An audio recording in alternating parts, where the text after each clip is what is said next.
Here is a big update for all the students who have participated in the KCET counseling. KCET round 1 option entry link is activated now. So here is how you can access this link. So go to the KCET official website. In that under the admission sections, go to UGCET 2024. Once you click on this, you can find the first link, that is first round option entry link.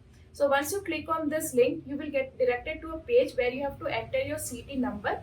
This CET number you can find in your verification slip and enter your captcha and then submit. So once you submit, you will be directed to another page where you have to enter your application number, secret key code, which you can again find in your verification slip. Then you have to set your new password and then confirm this new password. Then you have to enter your mobile number, email ID, and then you have to make a secret question and the answer to this secret question, so that in case you forget your password, you can recover it and then you can log in. The direct link for the first round option entry will be given in the description section. So please use this link and create your login ID for the counseling process. So by doing this, you will be able to create a new login ID for the counseling process, and you have to use these credentials for all the further processes of counseling. So please save your password and verification slip, and we'll be making a detailed video on this tomorrow.